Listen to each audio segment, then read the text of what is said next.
Hi everyone, I'm Simeon and here we are at Banking on Bytes episode 2, AI and Big Data's effect on Fintech and the finance industry. With me I have my two brilliant co-hosts. Hi, I'm Sharie. Hi, I'm Alden. And we are delighted to have with us today Thilan. Thilan, would you like to give us a quick introduction of yourself? Hi, I'm Thilan. I'm the head of research for Maybank Securities, and I'm also the regional head of financials for Maybank as well. So in my capacity, I look at strategy for Singapore on the equities market, and also the strategy for the financials across the region and how they stack up from an equities investing point of view. Very cool. Thanks very much for the introduction. Maybe we can just start off with a very initial exploratory question. How do you think the evolution of big data and AI in general has affected the fintech and finance industry? Yes, I think if you look at the fintech and the finance industries, they have already been pioneering fintech and big data even before AI and big data became buzzwords. There has been quite a lot of investments that have gone in. So if you ask me where the key evolutions have been, one of the main areas has been in decision making. So I think in the financial sectors now and in the fintechs, decision making has become a lot more data driven, given the fact that they have so much data and they can actually now analyze it. And I think another area is in driving automation and productivity, right? I'm sure a lot of us have used chatbots and things like that. And if you think back 2 years ago, they were horrible, right? I mean, you ask it a question, then nothing happens, and you end up trying to speak to a human being. But now things have become a lot better. So I think that's one of the key other areas of evolution. And I think one of the main areas that we have seen from a banking point of view is in robotic process automation. So a lot of very sort of routine tasks are becoming automated. So I think that's another area that we are seeing a lot of evolution in. And I think finally is in areas like fraud detection and anti-money laundering, because as more and more transactions go online, there's also this huge risk of fraud, and I think that's also evolving. I think you touched a little bit about improving the decision-making processes, right? Big data and doing all that. Maybe you can just give us a little bit color of that and maybe some examples of how this has actually helped financial institutions. Sure. So I think if you look at financial institutions, they throw off a lot of data, right? It's almost like exhaust, right? The customer data that they produce. For years, you couldn't do anything with it. It was just useless. But with big data analytics, now you're able to actually make sense of that data, which means that you can make decisions a lot faster and a lot more detail level. So I think that's one of the biggest sort of key areas that we are seeing a use case that is taking place. And also that means that financial institutions can manage their risks a lot better internally and externally, because you're starting to see what is happening within your organization much more quickly. So I think when you think about areas of real use cases, one of the best cases I can say is say funding societies, for instance, right? They lend money and they're lending money based on mobile and usage of their users, right? So they can actually take that data, analyze it, and make credit decisions based on that. Also, you have neobanks like Tomorrow, Revolut, for instance, who are also able to use this big data as a way of doing instant credit approvals. Plus, you have companies like Seng, for instance, who can actually make tailor-made insurance policies that are digital only to clients, again, based on the data that they're collecting, which they couldn't have done even a few years ago. So how about AI then? What are your thoughts about particularly robo-advisors, right? We've seen robo-advisors past few years. Actually, just even pre-COVID, there were an advent of robo-advisors in the street. So how far have they come? And in your opinion, do you think robo-advisors, chatbots, and automated trading, do they really have a niche in the industry? Yeah, so I think you hit the nail on the head. So I think they're niche. So in a way, there is a place for robo-advisors, right? It broadens financial access, makes financial inclusion a lot cheaper.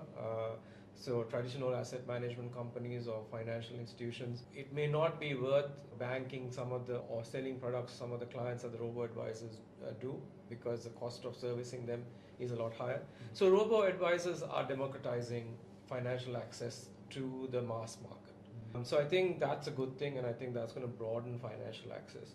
But I think when it comes to much more complex wealth management solutions that, say, high net worth individuals have, or what the private banks are doing, or the higher end, more complex products that some of investors will want, I think that's where the robo-advisor's utility may not be as useful, because they are driven more by scale and trying to service as many customers as possible at a lower price point.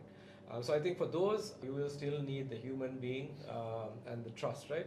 Because I think what you also have to realize is that in financial services and the financial sector, more than all the bells and whistles a company or a financial firm offers, at the end of the day, it's all about trust, right? Whether you trust the financial firm, because they are taking your money and you have to trust them that they will give it back to you at some point, right? Exactly. And we saw that during the banking crisis, in the US banking crisis last year, or when Credit Suisse went down, right? Credit Suisse had one of the best technology stacks available, but it didn't stop people from taking money out, right? Because they lost trust.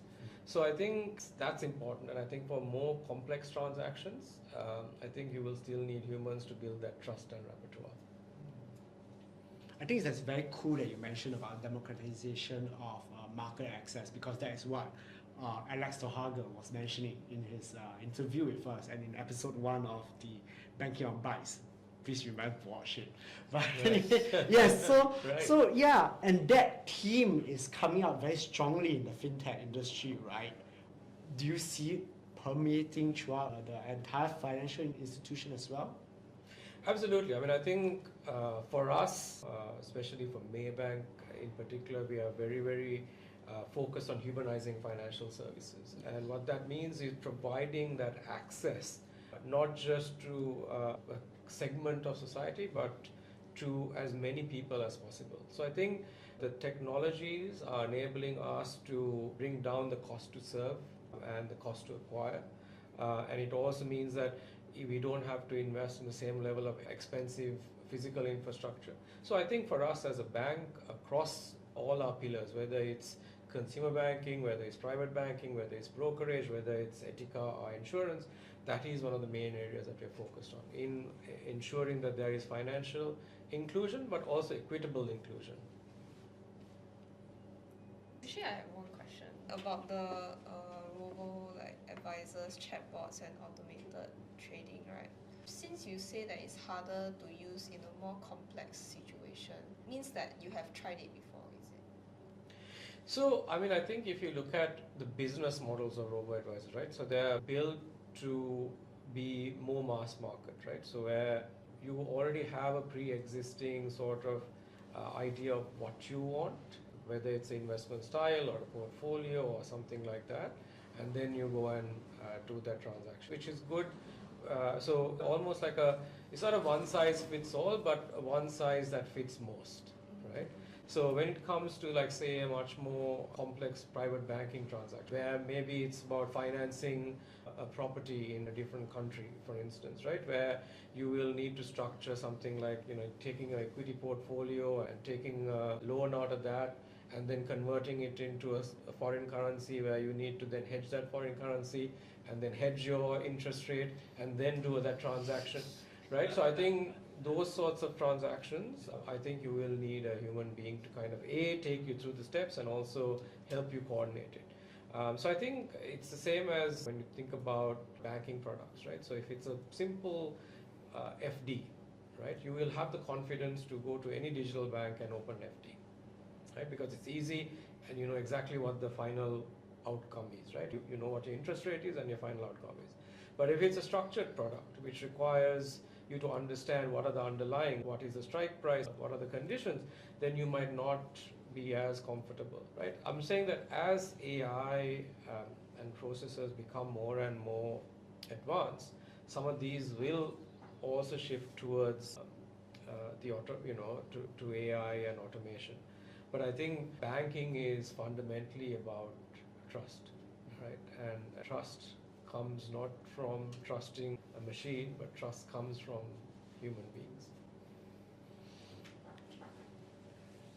So previously you mentioned how the industry has pioneered AI and big data itself. before all of these buzzwords came about. So maybe you could share some examples on like early uses of AI and big data. Yeah, I think if you look at the banking sector, right? So in general, like for the last 5-6 years, they've been spending. So the 3 Singapore banks alone have spent around $2.5 billion every year on their tech. That's huge, right? And if you go back even 10 years, they've been spending close to more than over $1 billion every year on technology.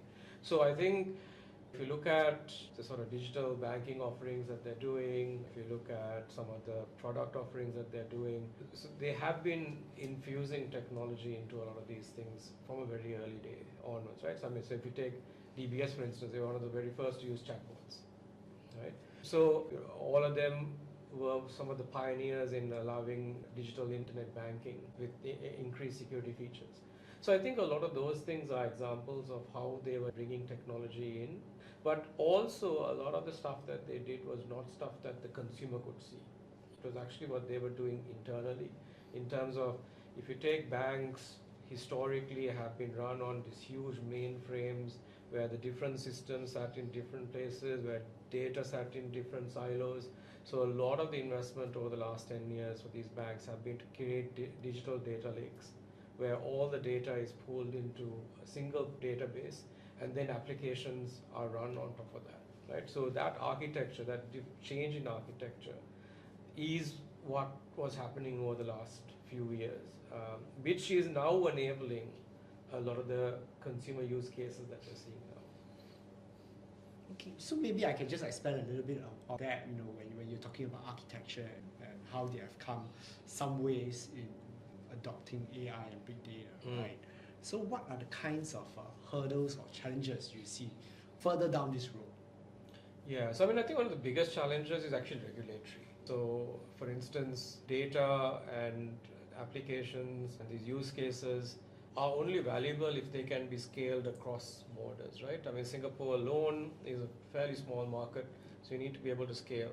So now, if you take MAS, they've got a very clear framework in terms of digital financial services. But that framework is different from, say, what Malaysia has, or Thailand has, or Indonesia has. So then transporting your solutions to these markets become that much harder because you have all these regulatory issues to deal with, right? I mean, I think Stashaway is a good example, who is a robo-advisor, right? Yes. And they offer fairly standardized products. But for them to go across the different jurisdictions, offering the products that they offer in Singapore to Malaysia, or from Malaysia to Thailand, they have to get licensing and regulatory approvals and things like that. So that I think is one of the biggest issues, where the regulators are not harmonized. I think the second one is digital literacy, right? So as we move up this value chain of more and more complex digital transactions that are happening digitally, a lot of these emerging markets around, say, Southeast Asia or even other parts of the world, people may not have the access to this sort of digital devices, and even if they do, they might not have the comfort or the literacy to actually use them. So I guess that's another gap that you have to gap up. And then I think finally it's security, right? I mean, I think all of us have been caught to some phishing scam or have been harassed by some phishing scam, right? So I mean, that's becoming more and more commonplace. I think financial crime and phishing crime is becoming a growth industry, right? And I think dealing with that and ensuring trust, because as I said, financial services is all about trust. So balancing trust and then dealing with security is also one of the major hurdles, I would think.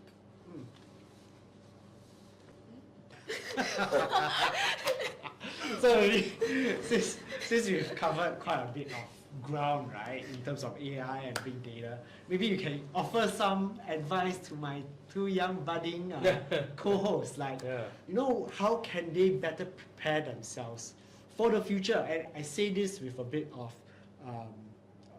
fear as well, because I don't know, but during my time, right, when we are in Web 2, from the traditional, moving on to open banking, digital banking, there has been quite a clear roadmap there. Yes. Right. But now it seems like, this roadmap is not so apparent anymore. Yeah. So in your opinion, what do you think youth these days, like my students, What can they focus on to better prepare themselves for the future ahead? So right, I mean, I think it's about understanding what these technologies are capable of, right? In a way, right? You have to figure out what can they really do and what can't they do, right? And the thing is, that's harder, as you say, from our day to now, because there's so much hype built around these technologies, right? That right now, for any problem that is thrown, they say AI is a solution, right? So there is, and I don't think that's really the case. And it was very interesting that there was a piece of research that was published by one of the institute scientists of MIT just a few weeks ago, Dr. Wong Lu, who actually said that when he actually did the research, he found that only 5% of jobs can actually be done by AI or heavily influenced by AI. So it may not be as dark and as unforgiving as this Web3 as what we initially thought, right? So I think the truth probably is somewhere between that 5% and 100%, right? But I think, make no mistake, I think these technologies are going to change the way jobs are defined, are going to change the way sectors are defined. So I think that's something that you need to understand and live with. So I think the key for students is to identify what are the skill sets that are complementary. If you go with the pre-industrial revolution sort of mentality, right, where when the hand loom was replaced by the steam engine and manufacturing, you had the Luddites who came and tried to destroy the factories. So that's one way of doing it, which I don't think is really possible. Right. Or you figure out, how do I complement these technologies? And I think the part, at least in the way AI presents itself today, is that it doesn't really have the wisdom or the judgment ability of a human being, right? They're very good at looking at past data and coming up with solutions, but they don't have the wisdom or the judgments that humans, that we kind of exercise every day. It doesn't have that same level of empathy or the critical thinking and the creativity that you have, right? I mean, everyone was first very awed when AI started drawing artwork and they said, oh, art is dead because AI can produce as creative art. But then people figured out all it's just doing is copying other people's stuff and then reproducing it, right? So in a slightly different way. So is that really art? That's not creativity, right? When a human being creates, they create something original. So I think, skill sets like empathy, critical thinking, communication, ability to have communication with somebody else, I think those are skills that as students you need to work on and invest in as much as what you invest in your degrees, because I think that's what's going to make that differential. I totally agree with that. And that comes to the end of the episode. I think it's great that we have inputs from Thilan, really how students have to focus on your soft skills, communication, critical thinking, aside to the domain knowledge. Absolutely. Right? Because as you mentioned, the domain knowledge is paramount, right? But additionally, what is going to help you in the next great leap forward, as how the Chinese like to say in the Cultural Revolution, right? It's really very much soft skills. Okay, thank you.